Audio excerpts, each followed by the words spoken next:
ng bayan, maasahan anumang panahon.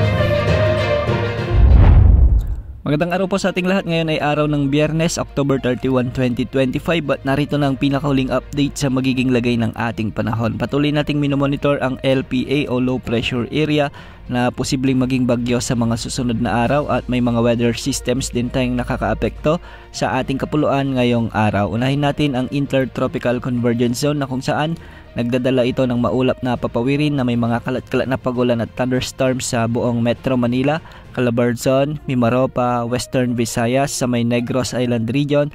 Apektado rin ang Zamboanga Peninsula, BARMM, Soc-Sargen, Davao Region at Lanao del Norte. Ang mga lugar na ito ay pinapayuhang maging alerto sa banta ng mga pagbaha at pagguho ng lupa, lalo na kung may mga umiiral na katamtaman hanggang sa minsan ay malalakas na pag-ulan. Samantala sa Cagayan, Isabela at Aurora, asahan din ang maulap na papawirin na may mga kalat-kalat na pagulan at kalat-kalat na thunderstorms. Dulot naman ito ng umiiral na shear line. Posible din ang banta ng mga biglang pagbaha o pagguho ng lupa, lalo na kung may mga umiiral na katamtaman hanggang sa minsan ay malalakas na pag-ulan. Samantala amihan naman ang nakakaapekto sa extreme northern Luzon, particular sa Batanes, kung saan asahan ang bahagyang maulap hanggang sa maulap na kalangitan na may mga isolated light rains o may hinang kalat-kalat na pag-ulan. Sa Bicol Region, nalalabing bahagi ng Visayas at nalalabing bahagi ng Mindanao ay Intertropical Convergence Zone pa rin ang weather system na magdadala ng bahagyang maulap hanggang sa maulap na kalangitan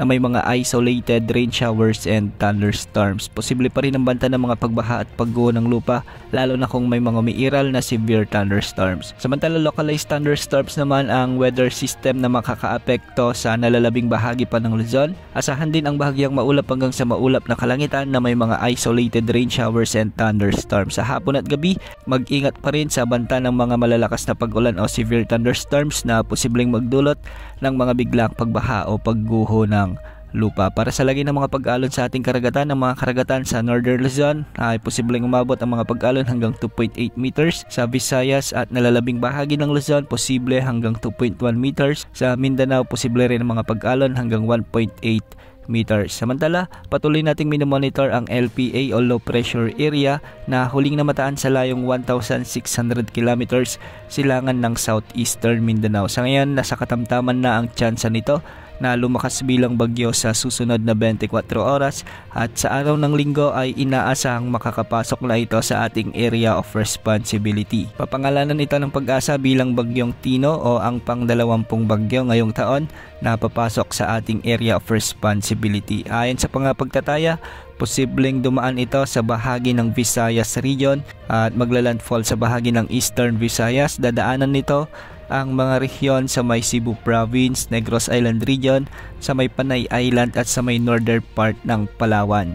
Base sa ipinapakita rin ng mga global wind models ay posibleng mas umangat pa o bumaba ang track nito depende sa lakas ng amihan at ng high pressure area na nasa taas ng bagyo. Dahil sa uncertain pa at hindi pa gaanong malaman kung gaano kalakas at kung saan dadaan na direkta ang bagyo, antabayanan pa rin ang mga susunod na updates ukol dito. Maliban sa potensyal na bagyong Tino ay may isa pang potensyal na bagyo na sumunod sa bagyong ito sa mga susunod na linggo at posibleng lumapit din sa bahagi ng Northern Luzon. Base sa mga pagtataya ng mga wind simulation mula sa iba't ibang wind models gaya ng GFS, ay sa araw ng Biyernes, November 7, posibleng kumilos ito ng pakanluran at itutulak ito ng amihan. Sa November 9, lalapit pa ito ng bahagya sa may Northern Luzon at posibleng maglandfall ito sa November 10 sa may northern part ng Cagayan area o northern part ng Luzon. Nakikita na tatawirin ng bagyo ang mga lalawigan ng Apayao, Kalinga at Ilocos Norte at hindi rin inaalis ang posibilidad na mahagip nito ang Abra o kaya naman ay Ilocos Sur. Dahil nga sa malakas ang pagbugso ng amihan at high pressure area ay itinutulak nito pababa ang potensyal na bagyo. Kung sakali, tatawagin din natin ito sa local name na bagyong Uwan. Nakikita natin na medyo mas malakas ang ipinapakita ng model na ito kaysa sa bagyong Tino, ngunit maraming pagbabago pa ang ating aasahan. Yan muna ang latest sa lagay ng panahon. Ito po ang weather update ng bayan, maasahan anumang panahon.